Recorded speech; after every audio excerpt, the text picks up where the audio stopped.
اف تاغا رزان انگو تاغا باغلارنا آمده که ده سال نوتان دا جخل که گندین دردوغین آمده را نهابوی ستارگه. خلکین کجبر شر و پفچونین دولت و پککه گندین وان هاتن شوطاندن بگرانی جوه تاغیر عواره بونه.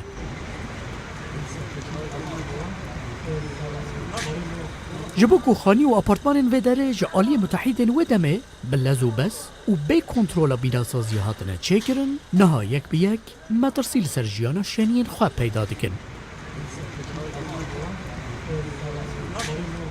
نها أبارتمانا ديلانه يا سوشش خاني يا لطاقة باغلارنا آمده جبر كود جير زمين ويدا آف كوم ببو برو خاندلين را روبرو مايه و أبارتمان جالية وزارة باجارواني او هاور دوريوه بپله نها هاتیه والا کرن و 267 نفوس لبندا چارنوسا خانه.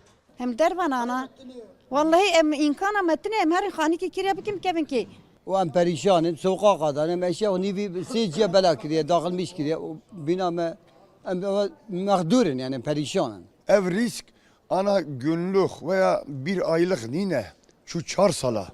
Apartmana dilane tene minakeke ji metrsyal ser jiyana şeniyên taxêre. Weke vê derê, xaniyên Baxlara Amedê li gor rapora jûra bînasaziya Amedê bi rêjeya sedî nod û şeş dibin metrsiyê de ne. Deli oldum baş. Apartmana Dîlanê yek ji numûneyên plansaziya xerab ya Baxlaran e.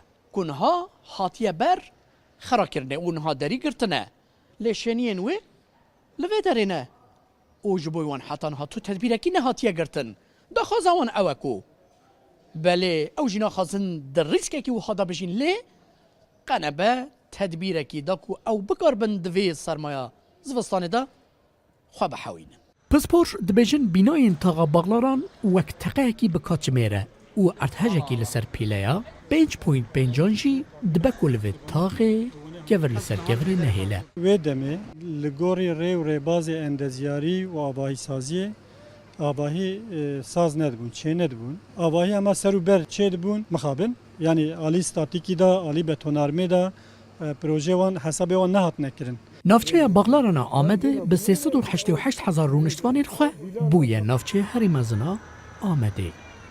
Mehdi Mutlu, Rûdao, Amed.